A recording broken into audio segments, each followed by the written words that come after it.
A hard-fought game, but with a win. Tell me about what that feels like for you. Very good. We had analysed during the week. I think that this was definitely a winnable game, as we thought the others were, but I thought this one, matchup-wise, was probably a pretty good one for us. And I thought the girls were ready, and what we'd done the last couple of weeks preparation-wise pretty much suited quite well for this game anyway. So I thought would probably be in a pretty good mix here. Also, they had shown they weren't that convincing on the super shots, so I knew that our 1 point game would generally be equal to better, or I thought it could be, as long as we got enough gains back, and we did, so it was good. You did. You're having a quick squiz at stats. Tell me about what stands out for you. Just seeing it raw footage, like what numbers-wise were you most impressed with and least impressed with?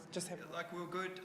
Look, the main thing is our general play turnovers, and interestingly, in the games yesterday as well, there were also some very low general play turnovers, which seems to be a trend like in SSM, where generally we're at 20 to 25 general play turnovers, and you're still going to win games. And at the moment, it's the 10 to 15 is where most winning teams are at, and both of us were quite low.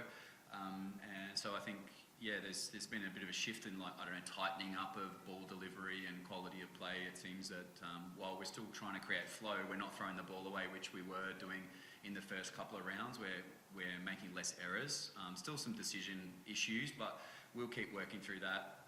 And the main thing was really that third quarter. We had good volume per quarter. Obviously, the first one a good 18, and if we're at 6. If we really get to 18 goals a quarter, you're pretty much going to win. Like, very few teams are going to beat you if you can get 17 and 18 goals a quarter.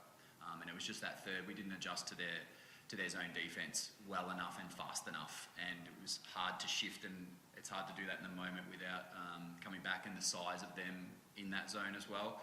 So we just needed to try a few different things and shift and try to communicate some changes for them, which I think we worked through it eventually, starting to play a bit smarter rather than just try to run around everywhere. And I think that worked. Coming back out in the fourth, we rode the pressure wave, which was good because they were back to 4 goals. And similarly, the difference with this game was we were up by 12, whereas in the previous games we'd only got up by 6 and 7. And so we didn't have that extra little buffer to ride out that change when the teams made that strategic change like they did in the third.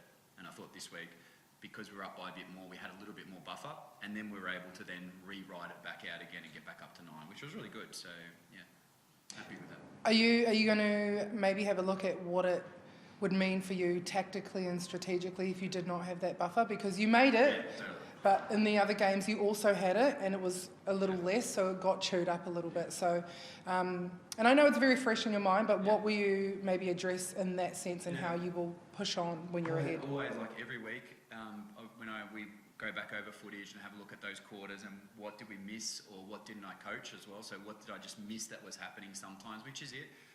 You might emphasise a centre pass attack or something, and actually it wasn't the issue. It was the link up after that, or it was no drives into the mid channel, or whatever it was. So we definitely have a look back through that and work it out and then map that in, and we've gradually been doing that each week. In particular, that third, obviously that volume wasn't high enough, so was it how early should a change have been made, or when we should have done that, and then would it have been better? But one of the things we had was, which we've been playing with the last few weeks, as you would have seen, is with those defenders, they are taller than all of the other defenders that we play against. And when we're in super shot, we have shorter shooters. So if we've got super shotters with tall defenders on, our percentages are low in super shot when we've got tall hands over, if we're not protecting and doing that. And so it was a risk that tactically I thought this game will leave Shimona on instead of rolling, and see how that went today, just for the stability on the rebound. And to go to ones, it's an easier one, whereas when we have Pav and Roo in there, or Sash and Pav, or whatever it is, there's not an easy rebound, and there's not an easy one. If we just want to score, they're still having to work really hard. So we're still trying to work that out. Richard and I are still trying to work out, and with the girls, when do we take a punt, when don't we? And I'm happy with them shooting 2s in the like Riley taking 2s in the regular time at the right, like in the super shot, of course, in the regular quarters, just when it's on. But today we just didn't really look at them, I guess, because it didn't need to until the third, and then it was, anyway. Arguably all the teams are doing that. They're taking their tools off and trying to have 2 moving shooters. So I'm sure everyone's trying to find a great strategy around it, but you're right today. And they are set up for it. We've been working on specific things when it is like against Thunderbirds. I thought we executed quite well with the two movers, knowing that they might double on the D. But Ash has a good lean over the shot, so that's probably the danger there, that she just leans over and it doesn't get a contact or obstruction on the release of the shot. And that's happened a few times in pre-season as well as in the game today, even in the first quarter with Riley. So she's just trying to play the risk-benefit, risk-reward with it. Defensively, Kim, centre pass for the Lightning was really low.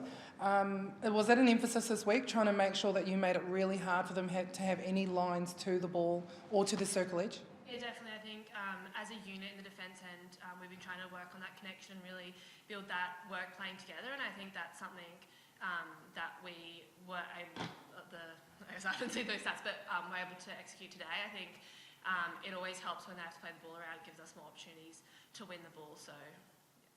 Alternatively, on your end, the Mavericks centre pass to score was not that far off. What's an ideal number for you, centre pass to score rate? Ideally 75. We're generally getting a few more gains, so it's not so bad, but we're looking for directness at times, so for volume per quarter is a bigger emphasis for me more. Like if we're getting more gains back and still shooting 18 a quarter, that's still a winning quarter regardless. So not emphasising too much on it. But likewise, if it was just dumb errors, that's just a dumb error. Or was it an actual breakdown in, were they doing something good that the girls didn't identify straight away? And that's generally, pretty basic. We've got two over the line too fast, and then there's not an option coming out. Depends if we're playing Shimona on a move or not. So if she's popping out or not, then that's a release point. But if she's not, then we've got to do a better job at getting through or having a second phase ball, at least then to draw. So anyway, we did a bit of work on that this week. Obviously the first half it worked well, and then once they changed and Courtney switches sides, so that because she stays on her side and then drops to a box, that changed our attack. So we just weren't fast enough to do that, which was a good tactical change by them. It clearly worked. That third quarter, they blew you away. Had some stern words with them on the sideline, gave them a certain amount of time to fix it. Do you think they did that for you? In part, yes. At least they stabilised and it got us ready for the next quarter, which I made more changes, obviously, to adjust to that again, because it was okay. It was satisfactory, I would say, but not really good enough. So it was like, all right, we had a chance. We didn't really impact that much. I'm going to roll a changing. Let's see how this goes. And that was obviously Maddie coming back on, Sasha into goal attack. And that was more just get more front option drive onto that, as Jay was sitting out a bit wider. So just trying to get the link back into the ball when we need it, width when we need it, but connect when it's needed. And we're still working through that when under pressure. I think you covered it. My only thought was, what was Charlotte got her debut? What were your thoughts around bringing her on? Totally. We had that discussion, which was, well, Jessie was doing great, so there was absolutely no issue with how she was playing. But with Danelle being a target and also for rebounds, if Cara was going to start shooting them, we went with a percentage which was Charlotte's taller. She's a really strong rebounder and she's got long reach. So for her arm span is longer than her height and everything, similar to Jessie's, but she's got an extra inch height. So we thought, all right, let's get that extra height. Might delay the pass in, the doubt on the pass coming in. That means they don't have a direct pass. That means Kim and that we've got more options to look. Just creates more pressure, especially in 5 minutes to go in a game where you're down. They've got to find score. And if there are any loose ball gets and rebounds, Charlotte's going to have a slightly better go at it. I know she's a good rebounder. And while she didn't technically get a rebound, it was a drop ball on the ground, which we laughed about. But at least she still got it. And also it's that perceived, look, she's just a bit bigger and she's got a bigger range and she's different. So we were like, hey, have a go.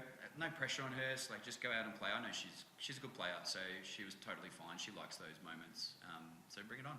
And was it good for her to sort of just, essentially the game was won. Yep. She comes out, it's sort of a less pressure for her to make a debut in that sort of scenario, do you think? No, I felt like probably if we hadn't won it, I don't think, because she was 8 minutes or 9 minutes, so there was probably still the option there for them to score a few super shots when it came back in, like 2 turnovers, which we had done. We'd thrown 2 in a row and they scored 4 goals in a row in the previous quarter, which what cost us. Missed goal at the start with Shimona, and then a bad pass straight into Shimmy, and that was 4 goals at that third quarter. So it wasn't necessarily just, it was our errors as well that caused that. So that can always happen, and ideally you don't want it to, but it could. So I think the girls still felt like probably there was a risk, and it was okay risk for us to take to give Charlotte a go. And look, if Danelle ended up shooting 2 pointers, that's on me. So be it. Like that's not on Charlotte. That she's done the job that we asked her to do, and that's on me to take accountability for that and share that with them and go, hey, what did you think? Were you guys happy with that change that we made to bring Charlotte on that moment? And they're like, yep, we back you or not, and then we have a discussion about that. That's the type of kind of relationship we're trying to build together, as we go. Kim, I just have one more for you. So we spoke at the end of the game about having two different defenders behind you in the absence of Tara. But can we just go over the two different types of goal attacks you had to play tonight?